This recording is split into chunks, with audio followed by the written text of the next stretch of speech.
Buenas noches a todos, ¿me oyen? Perfecto, corazón. Sí, doctora. Bueno, para mí hoy, como parte del capítulo de Health for the World de Colombia y de la Asociación Colombiana de Radiología, es un gran placer presentar a la doctora María Juliana Borja. La doctora María Juliana Borja es una neuroradióloga muy joven, como ustedes están viendo allí, pero les quiero contar de ella. Ella es médica javeriana, estudió medicina en Bogotá y luego fue a estudiar su radiología y su neuroradiología en Estados Unidos. Actualmente ella es profesora asistente y directora asociada del Fellowship en Neuroradiología, y eso es precisamente porque tiene unas grandes cualidades docentes que las conozco y admiro. Ella también es directora de salud global del Departamento de Radiología de la Universidad de Nueva York, y pues una uno de sus temas favoritos creo que es la médula espinal, y entonces por eso ella aceptó nuestra invitación y será nuestra expositora con el tema de enfermedades inflamatorias en la médula espinal. Entonces, bienvenida María Juliana, muchas gracias por aceptar nuestra invitación, y entonces pues puedes poner tu presentación. Muchísimas gracias. Vale, muchas gracias, doctora Sonia Bermúdez, por esta cálida introducción. Pues es un honor estar acá y haber sido invitada por ustedes a dar esta charla el día de hoy. Quiero agradecer también a la doctora Brun por ayudar con la coordinación y obviamente agradecer a Health for the World por darme esta oportunidad de hablar hoy y obviamente por todas esas cosas maravillosas que están haciendo. Entonces voy a share mi screen, una cosa.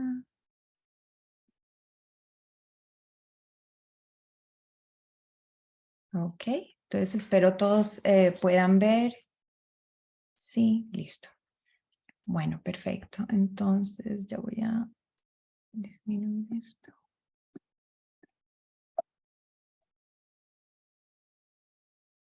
Ok, perfecto. Entonces, el tema de hoy es enfermedad inflamatoria de la médula espinal. Durante esta charla voy a empezar con un caso desconocido de mielitis y al final de la charla voy a revelar cuál es el diagnóstico específico del caso. Pero a través de la charla discutiré las definiciones de mielopatía, mielitis y mielitis transversa. Les explicaré brevemente cómo excluir otras causas de señal anormal en la médula espinal y nos enfocaremos en causas por enfermedades inflamatorias de la médula espinal, por ejemplo, mielitis por infección, mielitis por enfermedades sistémicas y mielitis por enfermedades desmielinizantes.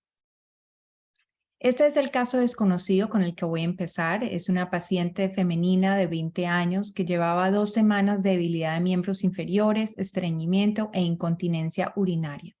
No tenía ninguna historia clínica relevante y le hicimos una resonancia magnética de columna con y sin contraste. Y en estas imágenes, esta por ejemplo es una imagen sagital STIR, podemos ver esta lesión longitudinalmente extensa. Cuando nos referimos a longitudinalmente extensa, quiere decir que abarca al menos 3 segmentos vertebrales. Así que vemos esta lesión que afecta el cono medular. Cuando vemos una imagen magnificada del cono, vemos que además de esa lesión de base hiperintensa en T2, vemos también una línea muy hiperintensa, muy fina, que semeja en la señal del líquido cefalorraquídeo como si fuera el canal ependimario. En corte axial podemos ver que la señal afecta tanto la sustancia gris como la sustancia blanca, más que todo en la parte central de la médula. Y en las imágenes post-contraste podemos ver que hay un realce heterogéneo afectando el cono y además de eso tenemos realce de la cola de caballo. Así que el diagnóstico específico de este paciente lo discutiremos al final, pero les mostraré durante la charla paso a paso cómo llegar a este diagnóstico. Así que empezamos mirando cuáles son las causas de señal anormal medular. Pues desafortunadamente la mayoría de señal anormal en la médula es bastante inespecífico, ya que las etiologías son bastante variadas. Por ejemplo, tenemos infección, tumor, trauma, desmielinización, etc. Es por eso que la historia clínica, las características radiológicas y cualquier hallazgo secundario que nos pueda ayudar son claves para llegar a un diagnóstico diferencial razonable y poder guiar el estudio de estos pacientes. Así que para los médicos es bastante útil el diagnóstico diferencial que demos. Empecemos con el término de mielopatía. Mielopatía es cualquier alteración de la médula espinal que resulta en un déficit neurológico. Los síntomas son variados, pero generalmente es pérdida de la sensibilidad o pérdida de la función motora. Pueden también tener pérdida del control urinario, parestesias, dolor o ataxia. La mielopatía puede ser dividida en aguda o crónica dependiendo del pico de los síntomas. Si es menos de 21 días se considera aguda, si es más de 21 días se considera crónica. Y la razón por la cual es importante diferenciar entre mielopatía aguda o crónica es porque las etiologías pueden ser un poco diferentes. Por ejemplo, en la mielopatía crónica se está pensando más que todo en un tumor medular o una fístula dural arteriovenosa. La mielopatía aguda se puede dividir en aguda compresiva y aguda no compresiva. La aguda compresiva básicamente es cualquier objeto que puede comprimir la médula, por ejemplo, un tumor o un absceso o incluso un disco herniado en cambios degenerativos. La mielopatía aguda no compresiva puede ser debida a ciertas etiologías como infarto medular, radiación o procesos inflamatorios. Así que los procesos inflamatorios que afectan en la médula se le denominan mielitis. La mielitis puede ser causada por infecciones, desmielinización o enfermedades inflamatorias sistémicas. Cualquiera de estas etiologías puede resultar en lo que se le denomina una mielitis transversa, ya que la mielitis transversa, este término, no se refiere a una enfermedad específica, más bien se refiere a un proceso que está ocurriendo en la médula, a una inflamación aguda de la médula espinal que tiene una presentación clínica, unos hallazgos de laboratorios específicos, unas imágenes específicos y unos criterios de inclusión y exclusión que vamos a ver más adelante. Así que la mielitis transversa puede resultar debido a múltiples causas inflamatorias. Estos son los criterios de mielitis transversa aguda por el Transverse Myelitis Consortium Group y como vemos a este lado tenemos los criterios de inclusión que incluyen disfunción medular, en otras palabras el paciente debe tener algún síntoma sensitivo motor o autonómica. Idealmente el paciente debe tener síntomas bilaterales, aunque en realidad puede ser bastante asimétrico. Debe tener un nivel sensorial definido. Debe haber evidencia de inflamación, tanto en líquido cefalorraquídeo o realce en resonancia magnética, y para que se considere aguda, debe tener un pico de síntomas menos de 21 días, como lo habíamos hablado. Es importante que cuando nosotros utilicemos este término de mielitis transversa, hayamos excluido estas otras causas como compresión, lesiones vasculares o radiación en los últimos 10 años. Es por eso que cuando nosotros vemos una señal anormal en la médula, no debemos ahí mismo saltar al resultado de un proceso inflamatorio o de una mielitis. Es importante, muy importante, primero excluir otras causas. Por ejemplo, tenemos que excluir trauma, compresión, tumores, radiación o lesiones vasculares, ya que el tratamiento va a ser completamente diferente. Ya una vez esos han sido excluidos, ahí sí podemos enfocarnos en un proceso inflamatorio o la mielitis. Así que empecemos con uno de estos casos. Por ejemplo, vemos a este paciente desde una resonancia sagital STIR de la columna cervical y podemos ver que una lesión longitudinalmente extensa en la médula. Simplemente si nos enfocamos en eso, pues el diagnóstico diferencial es muy grande, pero si miramos el resto de los hallazgos, que es muy importante, podemos ver que hay edema en el hueso, hay fluido prevertebral, hay edema en los ligamentos y si miramos la historia clínica, esta es una paciente con trauma. Así que en cambio de nosotros empezar a pensar en cualquier diagnóstico diferencial inflamatorio, lo que estamos lidiando acá es un trauma medular, una contusión medular.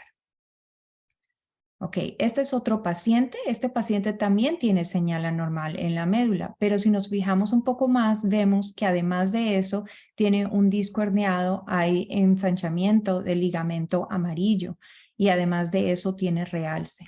Pero es importante que miremos la característica del realce. El realce va de lado a lado completamente, como muy plano, o también se le llama en pancake. También vemos que el realce es justo abajo del nivel de compresión máxima, porque acá vemos cómo la médula está siendo comprimido.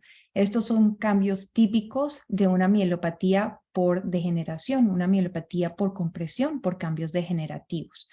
Así que estos no son casos de mielitis como tal.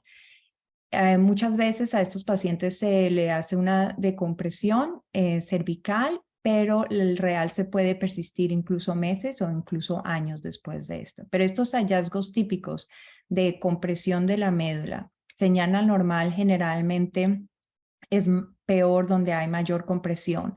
Realce plano que tiende a ser a nivel de mayor compresión o justo debajo de eso son hallazgos típicos de este diagnóstico de mielopatía por compresión por cambios degenerativos.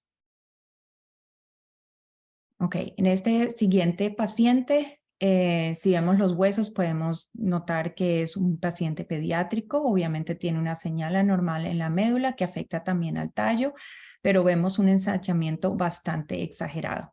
Este nivel de engrosamiento o ensanchamiento de la médula definitivamente nos hace pensar en más que todo es un tumor. Es verdad que las enfermedades inflamatorias agudas pueden tener algo de ensanchamiento de la médula y a veces puede ser difícil diferenciarlo de un tumor, pero si es algo así tan extenso, obviamente es un tumor y este era un caso de un astrocitoma en un paciente pediátrico. Es muy importante también averiguar en la historia clínica si el paciente tiene alguna historia de radiación y eso es porque los cambios pueden ser bastante variados. En este paciente, este es un paciente de la literatura del AJNR que le hicieron un seguimiento por más de un año. Podemos notar primero que los huesos vertebrales son hiperintensos en T1, eso ya es una clave que el paciente ha tenido radiación y vemos que inicialmente hay una lesión bastante corta, bastante sutil de hiperintensidad en T2, pero a los 3 meses esa lesión crece significativamente que afecta hasta el tallo y hay un ensanchamiento de la médula también. A los 4 meses ahora tenemos realce y al final, después de más de un año, hay atrofia. Así que si nosotros no sabemos que el paciente tiene historia de radiación, estos cambios pueden ser bastante confusos. ¿Ok? Y ahora estos ya son dos pacientes diferentes. El primer paciente presentó con un dolor agudo y debilidad aguda después de una cirugía. Y lo que vemos en esta resonancia en corte axial de la médula cervical son estas lesiones hiperintensas en T2 en la parte anterior de la médula que afecta más que todo las astas anteriores de la sustancia gris. Estos hallazgos radiológicos con esa historia clínica es muy típico de un infarto de la arteria espinal anterior. Este segundo caso era un paciente que venía con síntomas crónicos, ya meses con debilidad de miembros inferiores y además de eso estamos viendo que hay una lesión hiperintensa, bastante extensa que afecta el cono medular. Pero si nos fijamos, probablemente el hallazgo más importante es que hay muchos vasos en la parte posterior de la médula. Esto es una apariencia típica de una fístula dural arteriovenosa. Ok, entonces ya una vez hayamos excluido ese tipo de lesiones, ahora podemos decir que estamos lidiando con un proceso inflamatorio o una mielitis. Entonces, por ejemplo, volvamos acá a nuestro caso. Acá en nuestro caso, para repasar, tenemos una lesión longitudinalmente extensa que afecta el cono medular, tenemos una hiperintensidad lineal que afecta el cono superpuesta en esa lesión en T2, que afecta tanto la sustancia gris como blanca y además tiene realce en la médula y realce en la cola de caballo. Como vemos en estas imágenes, no hay evidencia de compresión, los síntomas no cuadraban con infarto, esta paciente no tiene historia de cáncer o radiación, entonces podemos ahora sí decir que este es un paciente Esto es un caso de mielitis. Ok, pero la mielitis puede ser causada por muchas cosas. Entonces es importante que nosotros demos el diagnóstico de mielitis en radiología, pero también tratamos de tener un diagnóstico diferencial un poco más específico para que sea más útil. Así que las enfermedades inflamatorias pueden ser por infección, la mielitis puede ser por infección, por enfermedades inflamatorias sistémicas, enfermedades delinquentantes o idiopáticas cuando no sabemos cuál es la etiología de base. Hay veces que la distribución de la señal anormal nos puede dar alguna clave en cuál es el diagnóstico. Por ejemplo, nosotros sabemos que en la esclerosis múltiple las lesiones más que todo se encuentran posterolaterales, como podemos ver en este caso acá, pero también las lesiones de esclerosis múltiple se pueden ver en la parte posterior, lateral o incluso central. Si vemos una lesión que afecta más que todo la parte posterior de la médula, debemos pensar en una degeneración subaguda combinada por déficit de vitamina B12 o, por ejemplo, HIV. Como les había explicado, si tenemos lesiones en las astas anteriores de la sustancia gris, debemos pensar en un infarto anterior y los procesos paraneoplásticos generalmente afectan los tractos. Ok, empecemos primero con enfermedades inflamatorias de la médula debido a causas infecciosas. Así que las infecciones pueden afectar la médula de varias maneras. Una de las poco frecuentes es que el microorganismo como tal invada directamente la médula. Esto generalmente no ocurre, pero cuando ocurre lo que podemos tener es un absceso o una reacción granulomatosa. Podemos también tener una mielopatía vacular, que generalmente es lo que ocurre en el VIH, o lo que más comúnmente ocurre es una respuesta inmunológica. En otras palabras, hay una infección en el cuerpo y el cuerpo crea anticuerpos contra esa infección y accidentalmente termina dañando la médula. La respuesta inmunológica puede ser dividida en dos, en parainfecciosa o postinfecciosa. Parainfecciosa es cuando el paciente presenta con mielitis al mismo tiempo que tenga la infección. Postinfecciosa es cuando hay un lapso entre la infección y los síntomas de mielitis. Empezamos con este paciente. Es una paciente de 48 años que presentó con 2 semanas de parestesias torácicas intermitentes, pérdida de control urinario. Ella no tenía ninguna fiebre, pero se había tenido un procedimiento dental hacía solo 2 semanas. Y lo que vemos acá en estas imágenes de T2 sagital es esta lesión hiperintensa. En estas imágenes post-contraste podemos ver un realce un poco heterogéneo, pero vemos muy bien en esta imagen axial como el realce es en anillo. Esto resultó ser un absceso medular. Los abscesos medulares más que todo son por estafilococo o estreptococo, y la tríada clásica de absceso medular es fiebre, dolor de espalda y déficit neurológico. Pero como podemos ver en este caso, no siempre se presenta la tríada clásica, así que es importante tener este diagnóstico en mente.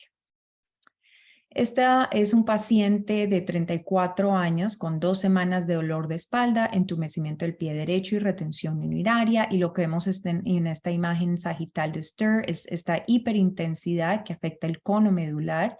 En las imágenes post-contraste podemos ver este realce nodular y además de eso un realce en la cola de caballo. Podemos ver aquí también en corte axial el realce exagerado en la cola de caballo. Esto es un caso de neuroesquistosomiasis. Neuroesquistosomiasis es uno de esos procesos infecciosos que sí afecta directamente la médula y resulta en una reacción granulomatosis. Podemos ver casos de mielitis transversa o a veces mieloradiculopatía, y eso se le denomina cuando vemos afección tanto del cono medular o de la médula espinal, y además de eso tenemos realce en la cola de caballo. Entonces, como estamos viendo acá, este es un caso de mieloradiculopatía por neuroesquistosomiasis. En el cerebro, la neuroesquistosomiasis puede resultar en hipertensión craneana, en hidrocefalia o incluso encefalitis. Existe un artículo que hicieron un reporte de casos de neuroesquistosomiasis y vieron este patrón de realce característico, que se le llama un patrón arborizado, como si fueran la rama del árbol y las hojas alrededor. Y eso se vio en 3 de estos pacientes, así que no se ve siempre, pero si vemos este tipo de realce arborizado, definitivamente debemos pensar en neuroesquistosomiasis. Este es un paciente de 44 años con paraparesis, difusión de esfínteres también, así que como ven muchas veces la historia clínica no es muy específica. Y en las imágenes lo que estamos viendo son estas lesiones, tiene múltiples lesiones de segmento corto, así que afectan menos de 2 segmentos vertebrales y además de eso tiene un poco de realce. Este paciente no tenía síntomas respiratorios, pero cuando se le hizo el examen tenía COVID positivo y un poco de desaturación. Y este es un caso de mielitis por COVID.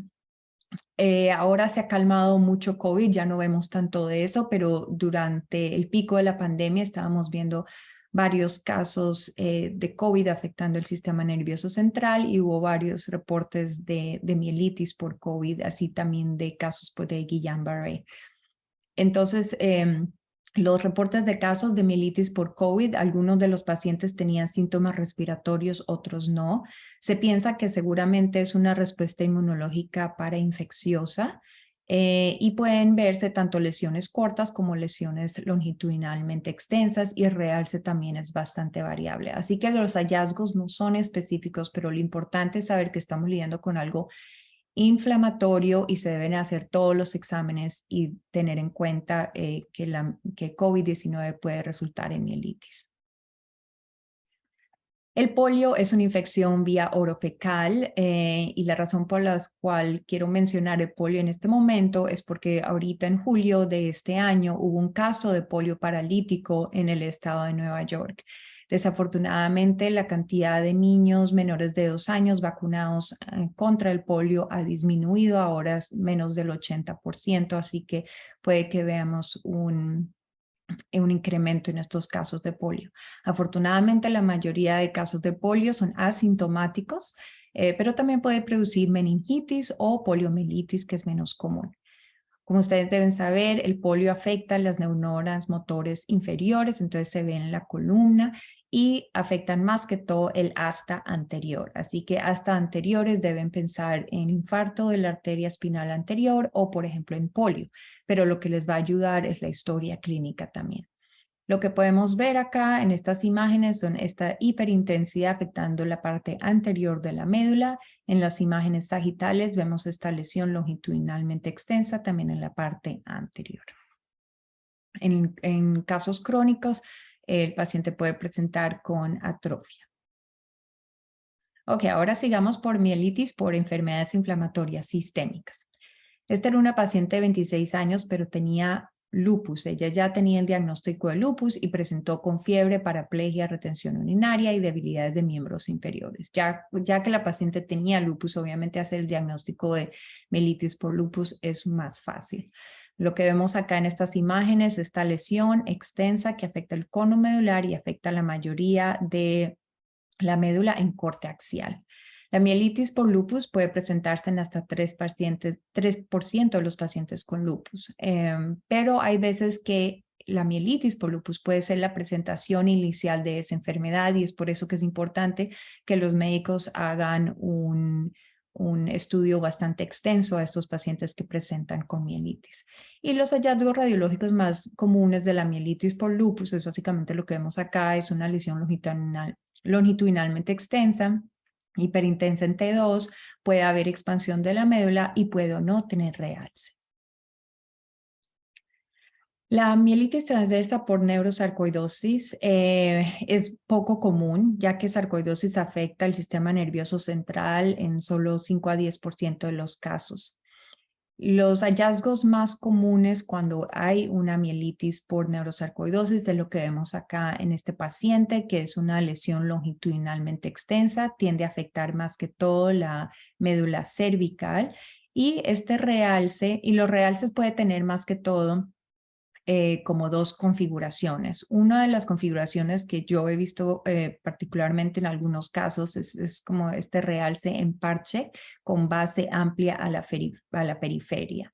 Otro tipo de realce, otro patrón de realce que ha sido descrito es este en forma de tridente. Esto también nosotros lo hemos visto en algunos casos acá en Nueva York. Y obviamente en neurosarcoidosis puede tener realce leptomeningeo también. Así que estos son los hallazgos típicos de neurosarcoidosis en mielitis, pero acuérdense que a veces no tienen estos hallazgos típicos y podemos ver lesiones cortas o sin realce.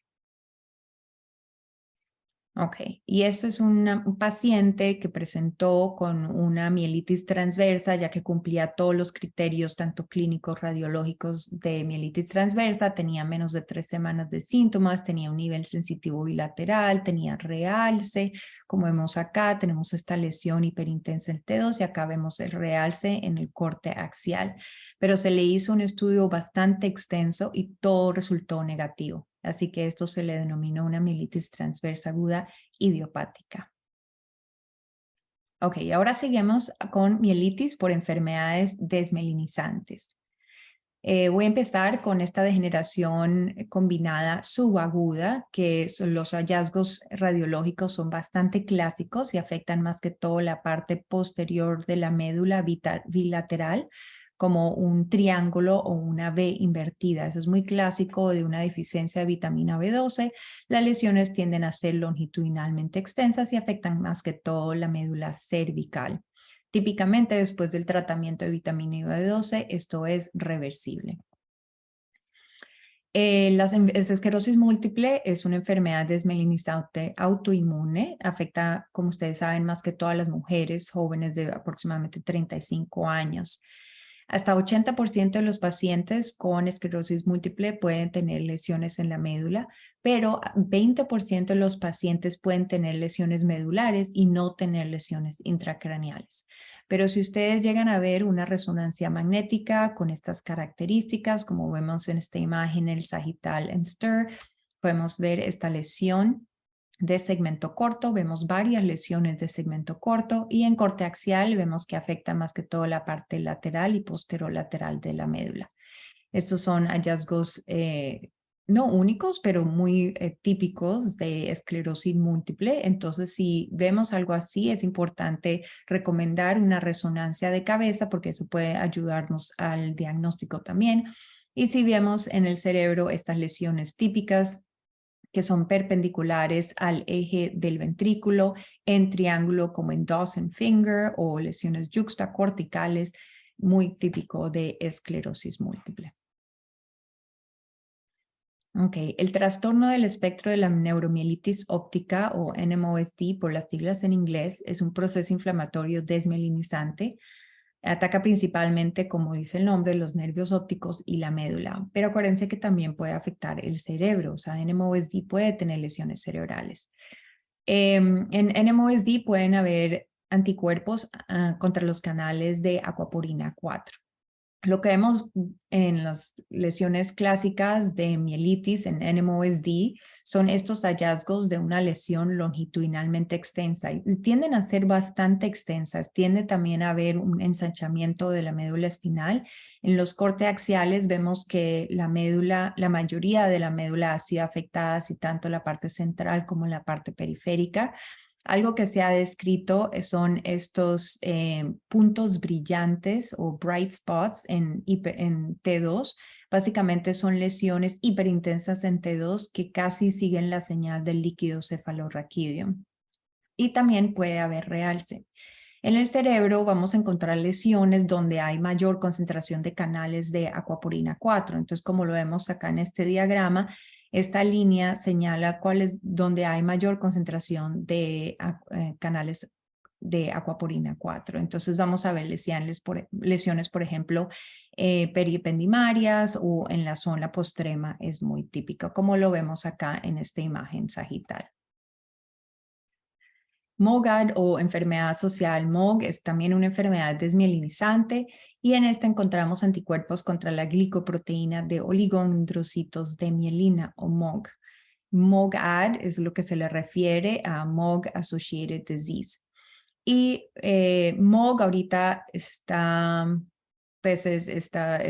un tema bastante popular, lo hemos visto en muchos pacientes hoy en día, ya que muchos de los pacientes que tenían hallazgos o un diagnóstico, por ejemplo, algo idiopático, se le han hecho exámenes contra MOG y resultaron siendo positivos. Así que es muy importante tener esta enfermedad siempre presente. Y lo que es un poco confuso es que el MOGAD puede presentarse de varias maneras. Puede presentarse como mielitis, como neuritis óptica, como ADEM o como encefalitis. Entonces las presentaciones clínicas del MOGAD pueden ser bastante variadas. Estas son las apariencias más, como lo que más se encuentra en una mielitis por MOGAD. Lo que vemos son lesiones longitudinalmente extensas, como vemos en este caso, pero también pueden haber lesiones cortas. Así que en MOGAD, tanto cortas como extensas. Las extensas serían bastante raras en esclerosis múltiple, por ejemplo. Puede tener más de una lesión. En MOGAD se ha descrito esta afección del cono medular, que definitivamente ayuda con el diagnóstico de MOGAD. Así que si vemos afección del cono, es un poco más específico. También vemos esta línea hiperintensa que semeja el canal ependimario. Es muy delgadita y generalmente se encuentra a nivel del cono medular. Se le ha denominado pseudodilatación del canal ependimario. En cortes axiales podemos ver que las lesiones afectan tanto la sustancia gris como la sustancia blanca.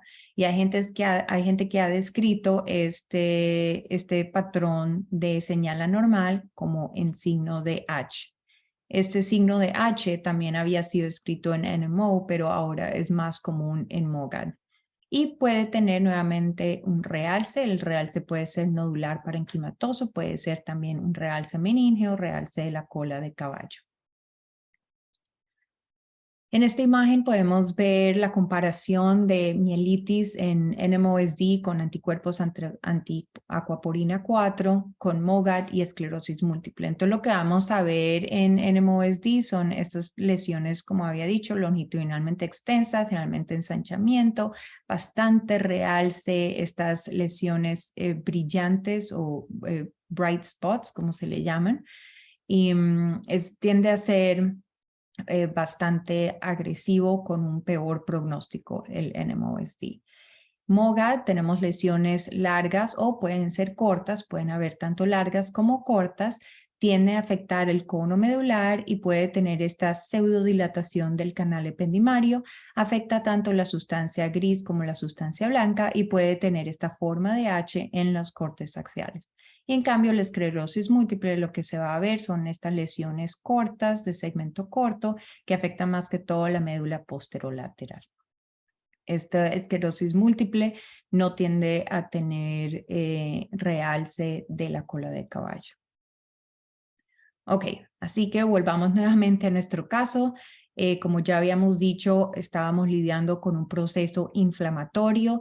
Si repasamos los hallazgos, vemos que es una lesión extensa, se afecta el cono, hay una lesión lineal que parece que fuera el canal ependimario o tal vez pseudodilatación del canal ependimario, afecta tanto la sustancia gris como blanca y realce medular y leptomeningio. A este paciente también se le hizo una resonancia de cabeza. La resonancia muestra lesiones yuxtacorticales y subcorticales, pero la apariencia no era típica ni de NMOSD ni de esclerosis múltiple tampoco. Así que se le hicieron estudios extensos y el líquido cefalorraquídeo como de sangre y resultó positivo para MOG. Así que lo que estamos viendo en nuestro caso desconocido era una mielitis secundaria a MOG. Nuevamente, nosotros ya hemos repasado acá los hallazgos típicos de MOGAD, pero sí quiero resaltar que este es la del canal ependimario, el pseudodilatación del canal ependimario, pero quiero resaltar que los hallazgos intracanales del MOGAD son bastante variados. Inicialmente se describía más que todo como unas lesiones como fluffy, como suavecitas más o menos en el tálamo y en el tallo, pero también se ha descrito lesiones difusas, confluentes, lesiones yuxtacortical. Hemos visto casos que semejan clippers. Entonces, clippers generalmente tienen estas lesiones puntiformes y lineales a nivel del tallo, pero generalmente la señal de flare se mantiene en el área que está realzando. En cambio, acá podemos ver que el flare se extiende más allá de las áreas de realce. Entonces, eso se le denomina un clippers-like. En MOGAD también se ha descrito realce leptomeningio. Acuérdense que en la esclerosis múltiple más se ha descrito que hay lesiones tanto corticales como un poco de lesiones leptomeningias, pero las lesiones leptomeningias que hay en esclerosis múltiple son muy corticas y a veces son difíciles de ver. En cambio, esto es un realce extenso, bastante largo en las leptomeninges. También puede haber realce nodular, como vemos en este caso. Así que estoy segura que entre más tiempo pasa, probablemente van a haber más y más apariencias intracraneales de MOGAD y por eso es importante tener este diagnóstico inferencial en mente.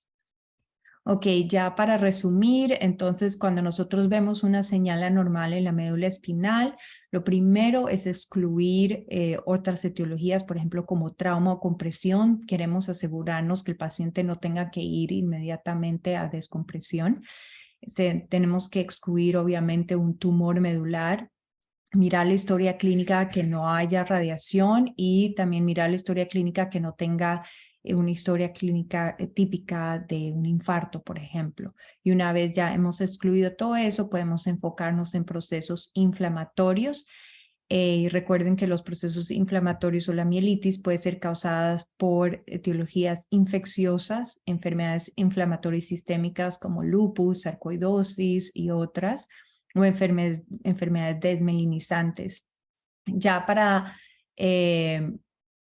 llegar a un diagnóstico un poco más específico, es importante tener en cuenta cuál es la apariencia de estas lesiones en resonancia, pero también se deben hacer estudios radiológicos y de laboratorio también. Ok, muchas gracias.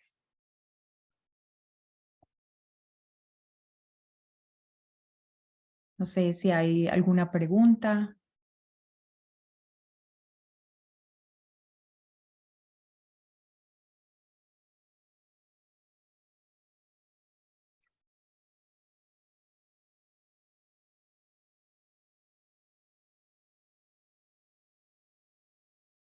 Creo que estaba hablando con el micrófono cerrado, no sé si ahora me oyen.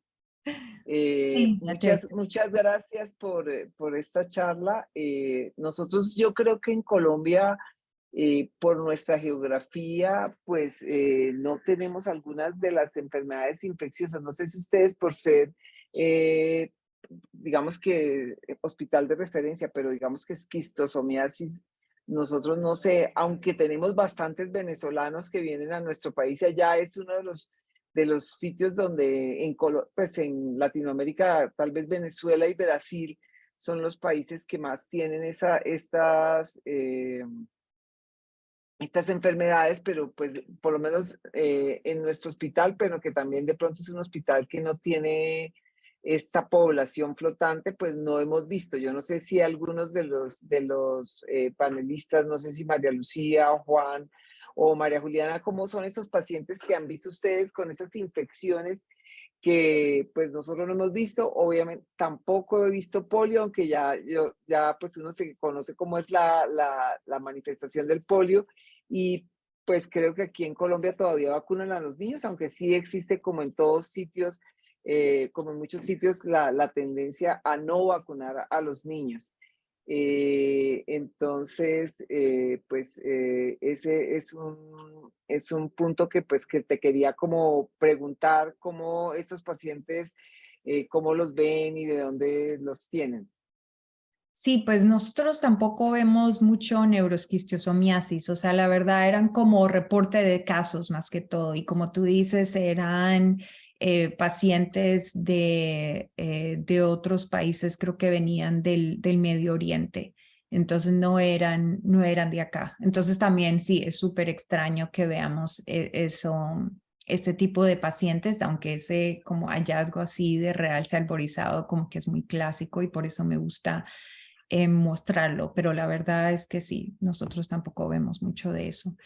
Lo del polio sí es bastante preocupante, que vemos la disminución de vacunaciones en estos niños, y es por eso que el estado de Nueva York, simplemente con un paciente con polio comprobado, ya se puso en alerta de salud. Y eso quiere decir, el hecho que el estado esté en alerta, quiere decir que como han dado muchos más recursos a lo de vacunación. Entonces, por ejemplo, se está tratando de enseñar no solamente a los médicos, a las enfermeras, sino también, por ejemplo, a las parteras, a las farmacias, todos les están dando a esta gente oportunidad para vacunar a los recién nacidos también. Pero sí es algo un poco preocupante que estemos viendo otra vez eso. Pero yo vi personalmente un paciente con polio y otro que era joven y otro ya más de edad ya más adulta, que ya tenía más atrofia. Pero también, afortunadamente, por ahora es bastante extraño estos casos. Ok.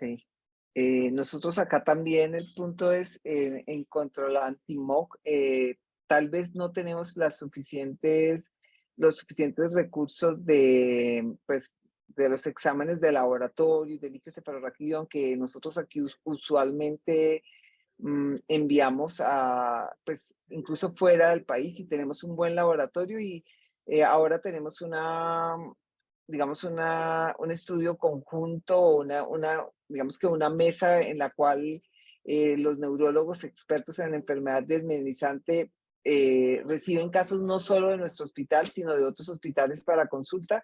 Y creo que ahí hemos visto tal vez un caso, pero realmente tampoco lo vemos tanto, y pues de verdad sí es bastante parecido. 1 o 2 casos tal vez recuerdo de este año, pero digamos de nuestros propios pacientes no es tan fácil, y pues yo creo que lo que sí hay que hacer es como en esos casos que son extraños, digamos que alertar al médico para que estudie eso, porque si no, yo creo que hay varios pacientes que tenemos mal clasificados, porque uno dice, este no es el que es típico de esclerosis múltiple, y pues el otro consejo es siempre tener como digamos que la imagen de la médula en las enfermedades desmielinizantes.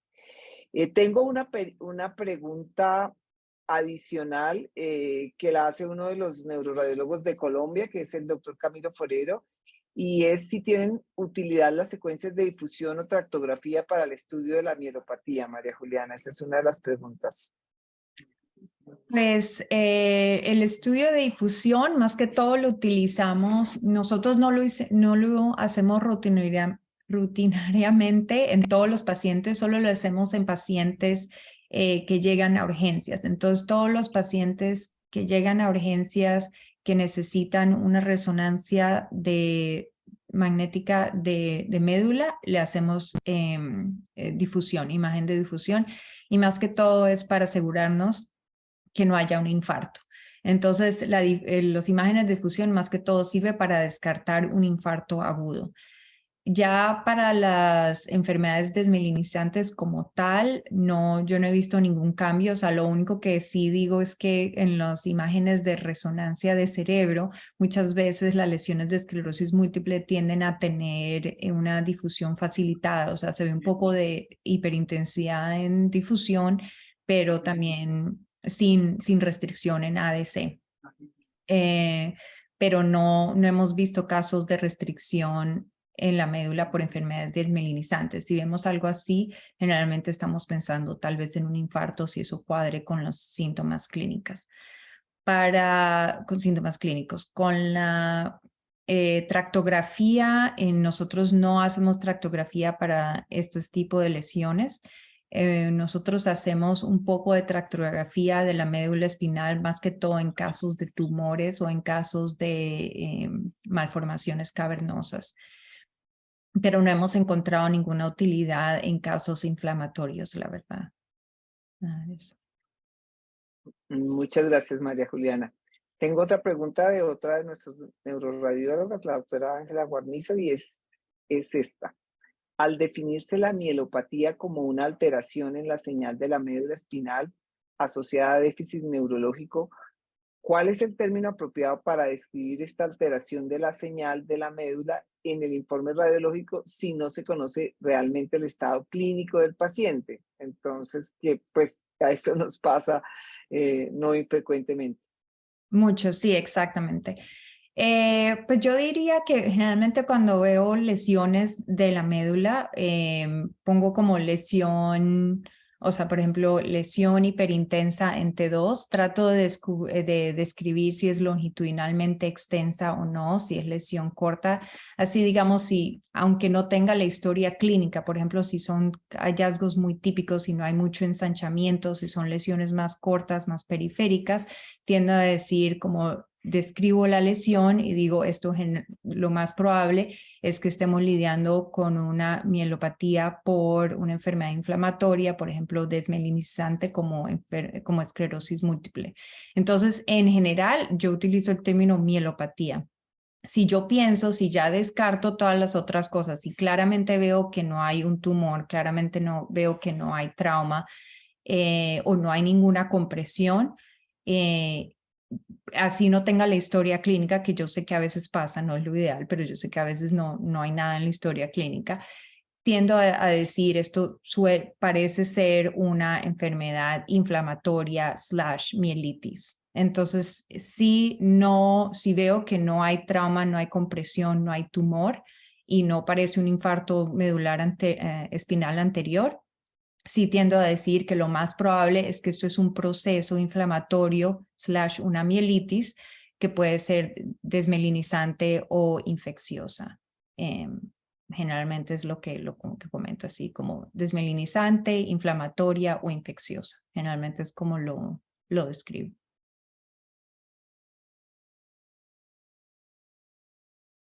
Muchas gracias. Creo que nos queda bastante claro y eso es un buen consejo para nuestros informes. La doctora Ruth Espinosa nos hace una pregunta y es, ¿cuál es tu experiencia en paciente con un Guillain-Barré? O sea, ella quiere saber del Guillain-Barré.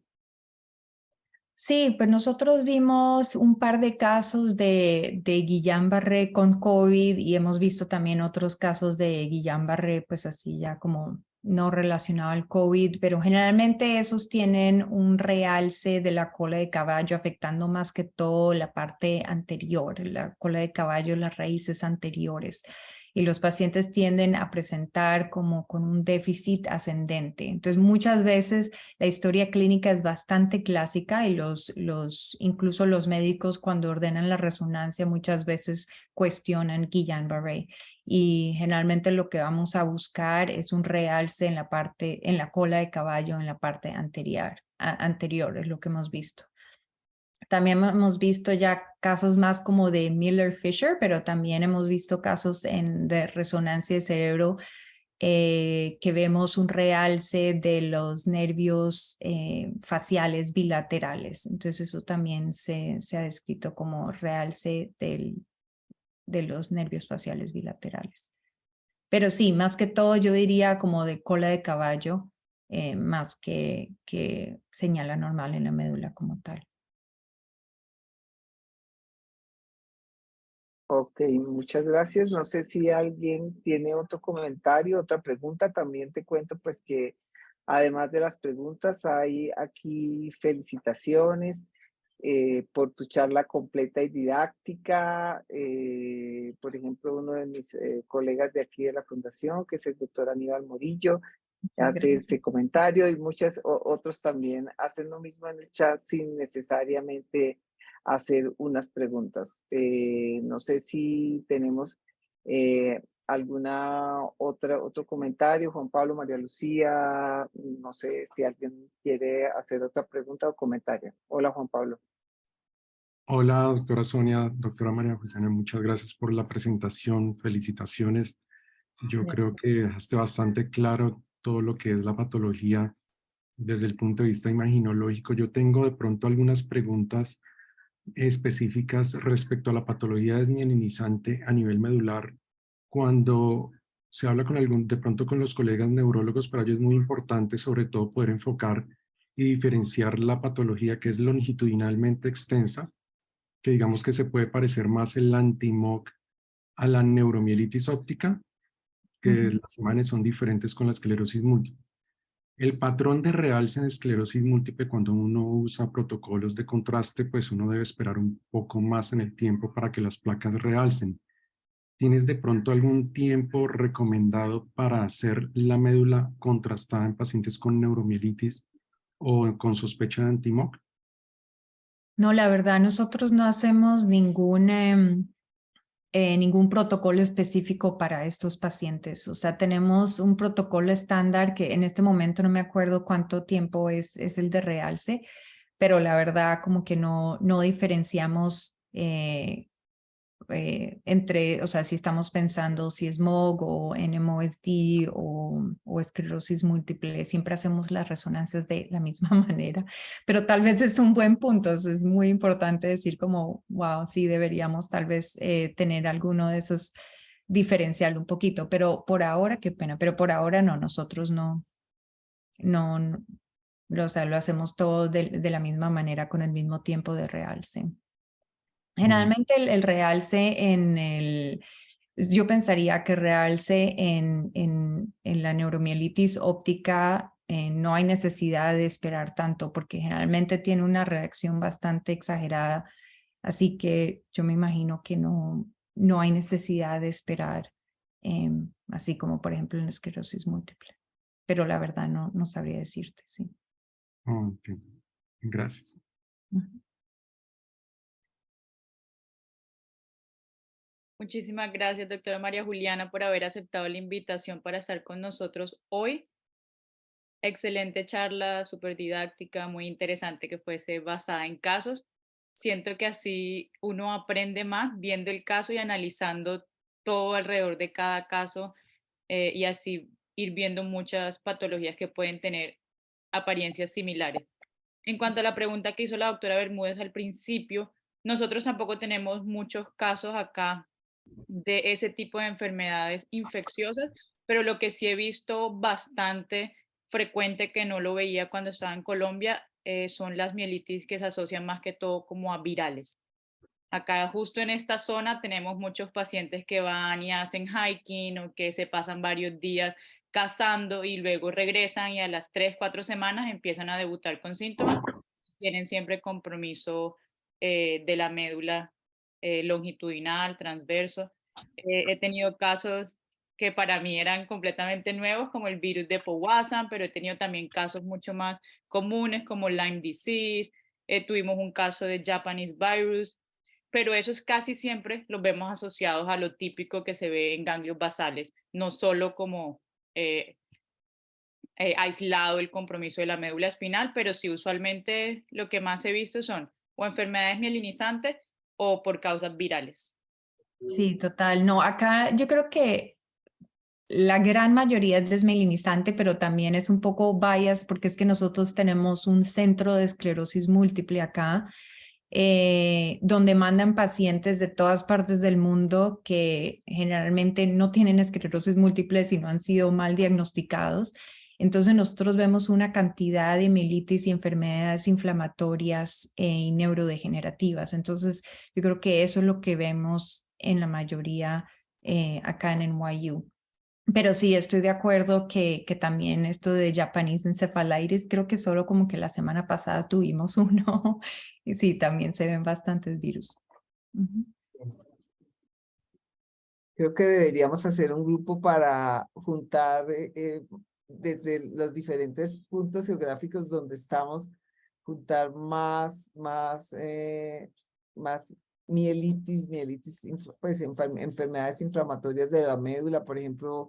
Yo he visto tuberculosis con abscesos intramedulares que de pronto ustedes no han visto, pero pues eso también puede ser pues porque son un poco más antiguos, entonces vale la pena y fíjense que la parte geográfica realmente tiene mucha importancia. La historia clínica, creo que María Juliana lo dijo, muy importante. Tener la imagen de cerebro y todos esos antecedentes también es súper importante. Entonces creo que que todo esto nos enseñó hoy María Juliana, y realmente muchísimas gracias. Claro había un punto extra que quiero hacer, qué pena. Solo quería decir que sí, esto del MOGAD, lo que tú decías que tal vez en Colombia no se ve tanto, puede que esté relacionado con los exámenes de diagnóstico como tal, ya que antes la manera en que se hacía el examen del MOGAD era un poco diferente, y solo eso como tal, el laboratorio como tal, ha evolucionado y se ha vuelto mucho más específico, mucho más accurate. Entonces, muchos de los casos habían sido mal diagnosticados. Y, por ejemplo, antes, cuando apenas salió esto, el anti-MOG, se pensaba que el anti-MOG estaba relacionado a la esclerosis múltiple, pero después se hizo como que se mejoró el examen diagnóstico como tal de laboratorio, y después se dieron cuenta que, no, al revés, casi no se ve en esclerosis múltiple, porque es como una variable específica, un antígeno específico del MOGAD que toca buscar. Entonces, sí estoy de acuerdo que el examen del laboratorio es bastante específico, y no siempre que es positivo, por ejemplo, tiene que tener cierto, no sé cómo se dicen, es como cierto titer, como cierto nivel. O sea, digamos, si sale MOGAD positivo, sí, si sale MOGAD positivo 1 en 20, eso no quiere decir nada. Tiene que ser más de 1 en 100. Entonces, hacer el diagnóstico como tal es un poco complejo, y tiene que ser un laboratorio bastante confiable. Sí.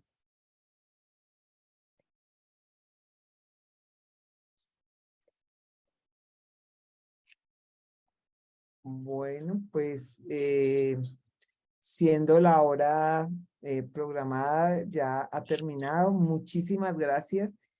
Solo quiero recordar a los asistentes que esta conferencia quedó grabada y sale próximamente en el sitio web de Health for the World, como muchas otras de las conferencias. Desde ya esperamos que esta sea la primera, pero no la última vez que te tengamos acá.